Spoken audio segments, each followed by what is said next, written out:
Hey guys, welcome back to my channel, Rewind That. It's your girl, Miss K. If this is your first time coming across my channel, welcome. Please be sure to subscribe if you like the vibe and hit the notification bell so you know when I upload more videos like this one. Alright guys, I'm going to be going over the latest episode of Forced, Season 2, Episode number 3. And it's called War and Ice Cream. Okay, so guys, the episode starts off with Tommy, who goes crazy over the fact that somebody sprayed his car up, okay?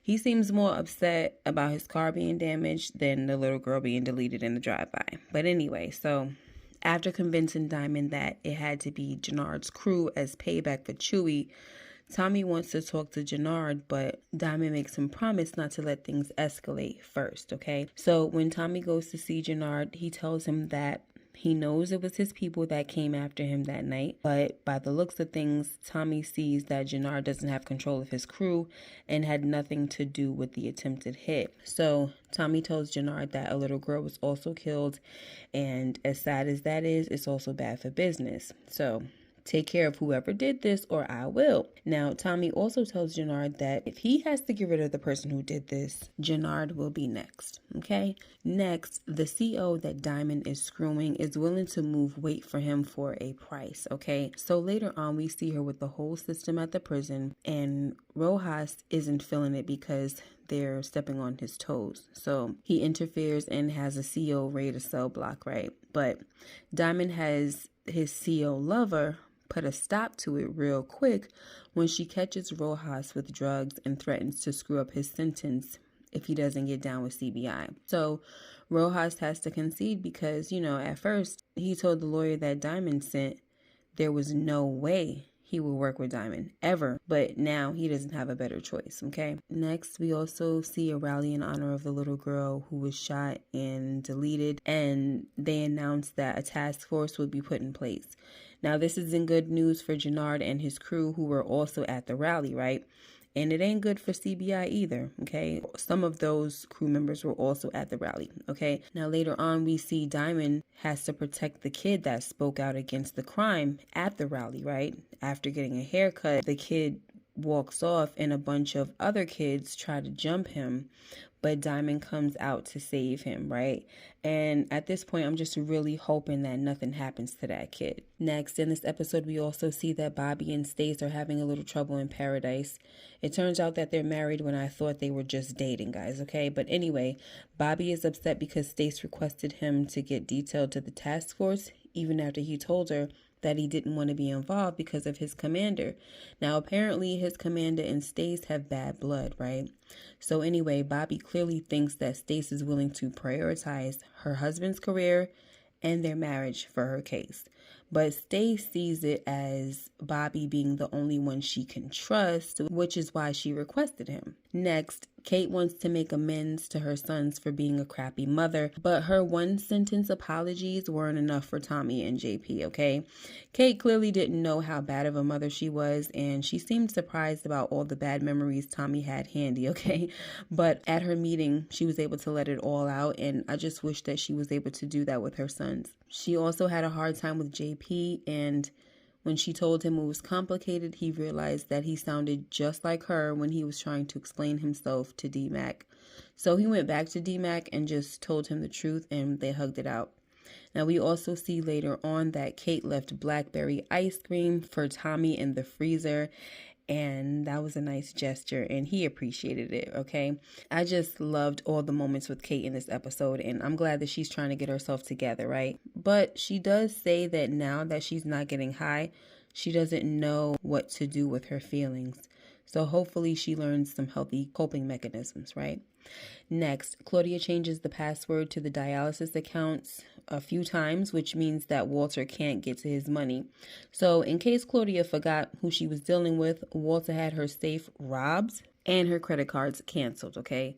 Her jewelry was also gone out of the safe as well. He tells her that if she screws with him again, he's going to pull her security, which won't be good because Tommy is pretty close to finding out that she took out his wee sidekick, okay? So I love this scene because I hate Claudia, and I loved watching her get served. And, she seemed so shocked too. And it was just like, that's how you know she's an entitled brat. You know what I'm saying? Like, she's so accustomed to having things that she forgot that her father was the reason she had them, And I know one thing, she better stop playing, because he said, be prepared to take a few effing punches, Anyway, next, Miguel has Diamond and Tommy watch him torture two of his crew members, then asks them to partake, with Diamond and Tommy holding one of the guys still while Miguel chopped the guy's frozen hand off.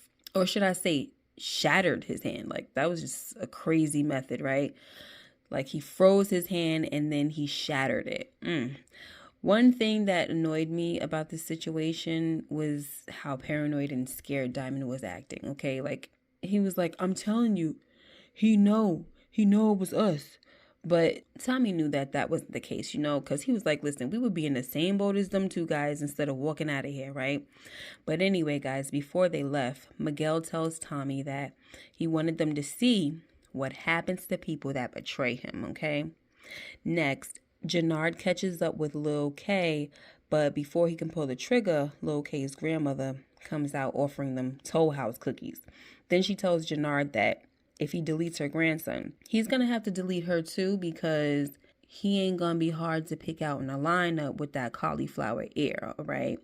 And the way we see Jenard getting high by the end of the episode, I would not be surprised if he goes back and takes care of that lady, okay? Takes her clean out. I hope not, but honestly, if he's getting high, he's going to be reckless, guys.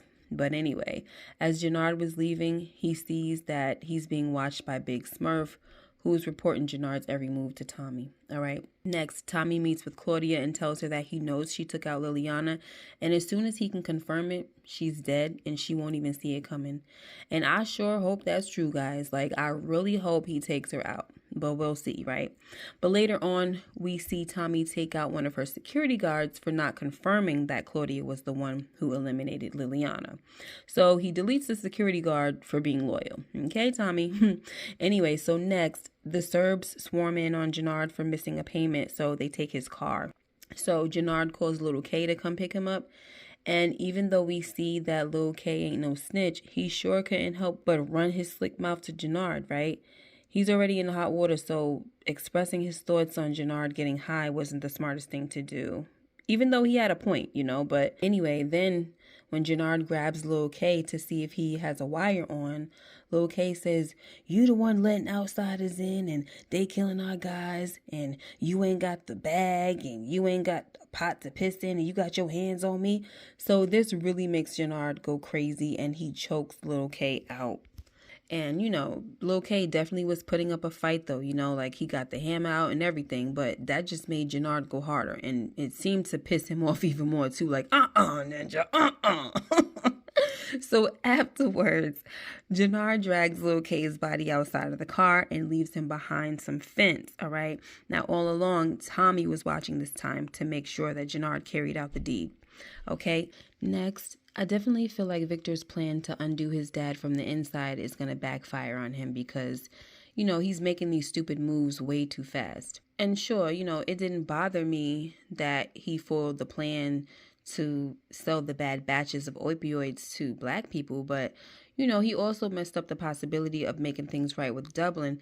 And while he's probably feeling himself right now, I don't think it's going to last for Victor, okay? Somebody's going to find out. And deleting that guy was just a stupid decision. It pissed his father off. And so if his father sees that he continues to make these decisions that seem to be irrational, I think Walter's going to lose faith in him and really see that Claudia was probably right. And that's the last thing I want, honey. But anyway, in this episode, we also see D-Mac get a hold of the gun that Tommy gave to JP. Now, it was very stupid for JP to let D-Mac see where he put the gun in the first place. And second, he should have put it in some place where it would be locked away.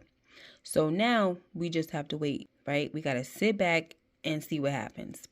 Next, we also see that an unknown caller keeps calling and texting Diamond. But when Tommy asks Diamond if it was another lady friend calling, Diamond says it's nobody. And so I just wonder who it is, And you already know that this person is eventually going to show up because Diamond is ignoring them, okay?